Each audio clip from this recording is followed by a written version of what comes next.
So Sting's first WWE match was at WrestleMania 31, if I recall Yep, correctly. Yeah, absolutely.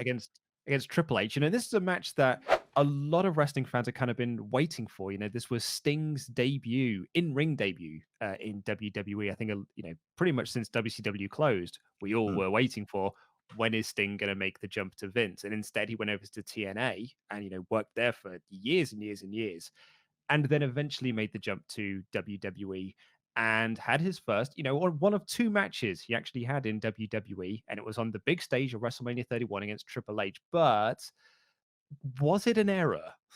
Hmm. Um, Interesting. So, like, obviously, you say that fans had been waiting for Sting in WWE for years. I don't think anyone had been waiting for Sting versus Triple H for No. years. There was someone else on the card at WrestleMania 31 that everyone wanted Sting to fight. To be honest, that kind of matchup, I think Triple H was the right choice of opponent because Triple H could still work and was still enough of a ring general to kind of ease Sting through his ring rust. And I don't think Sting versus Undertaker in the daytime would have been something. I don't think that would have been better. I think now that we've got the Boneyard match stipulation, now we can finally see Sting versus Taker, hopefully. But I think First of all, I'm really sad that he didn't bring his crow with him from TNA. That was a huge mistake. I'm sad that it wasn't Joker Sting because I thought that was amazing. Ultimately, I think the matchup is fine because it's quite an unexpected match. Sting coming in as sort of this vigilante to screw with Triple H's authority. Like, I think the Survivor Series moment was one of the best Survivor Series moments possibly ever because it came at the end of like one of the best five-on-five matches they've ever done. Sting was not a huge surprise to everyone. People on Reddit knew that Sting was coming, but I didn't know. So for me, I properly marked out, and like Sting versus Triple H was a match that I didn't realize I actually did want until I saw them come face to face then. So I didn't think the matchup itself was an error. I think certain things that happened in the match, and I think the framing of the narrative was a mistake. Yeah.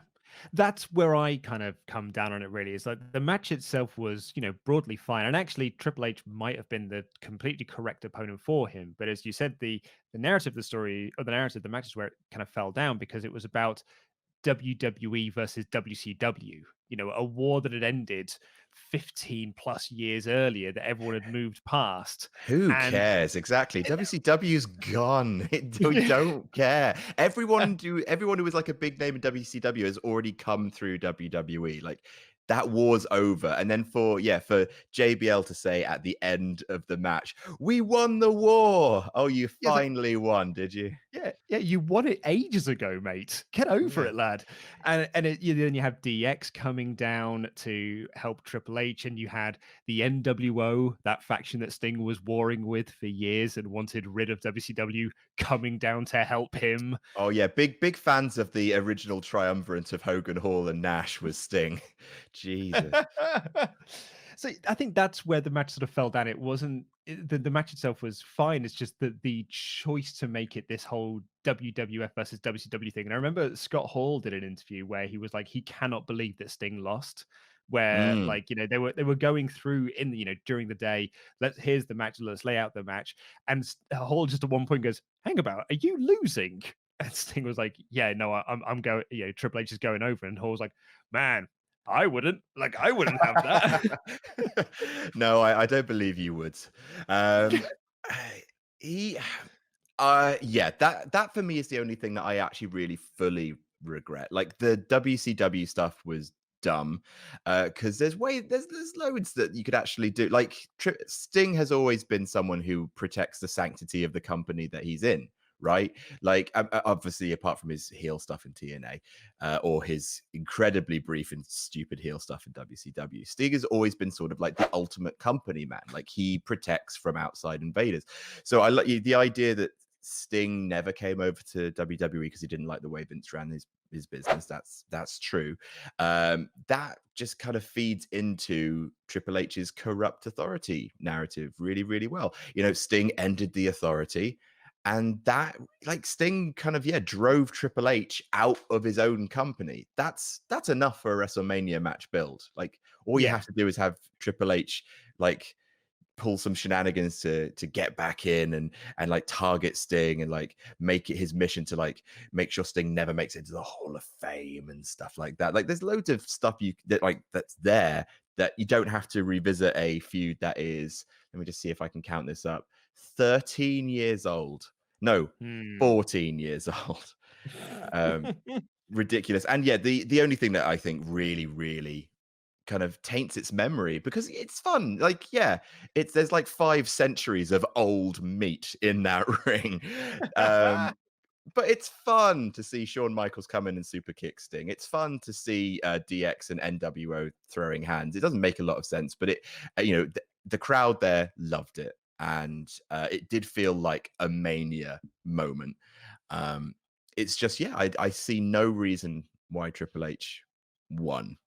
Yeah. I don't like it, what, because his promo later on in that show with Steph and The Rock and Ronda Rousey, and they come and do an entire, feels like a damn Ibsen play. God, that segment went a long time. But like, Triple H, if anything, that loss would have sort of fueled that. Like, he comes out Yeah, angrily totally. being like, let me just remind you who runs the show, right? I'm still in charge. Like, it doesn't matter. Like, the win didn't count. I'm still in charge, and so is my wife. And then the Rock and his wife can come out and lay the smack down. Yeah, I think that is, yeah, part of the reason you're right. Like, they should have had that loss fuel that promo, because otherwise he just wins, then comes out to brag about winning a few matches later, and the fact that he runs this company. And it just reminds me of that.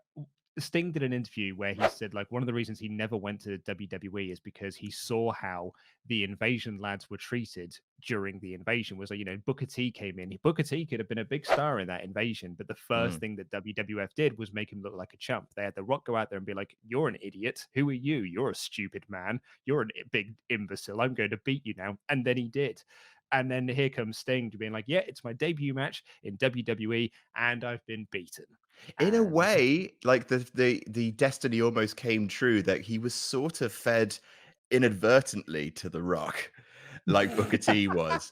Because that's the yeah, thing, like, yeah, like, I can totally picture the guys booking it being like, well, we need Triple H to have as much heat as possible for the Rock confrontation.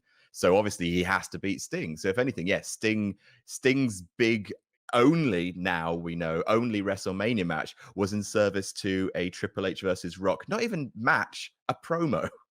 yeah, it was to build to that Triple H Ronda Rousey match we'd get a few years later. Oh, such a waste. But genuinely, like, there was lots of it that I remember fondly, and now that I can kind of like unroll my eyes, I would happily rewatch the match again.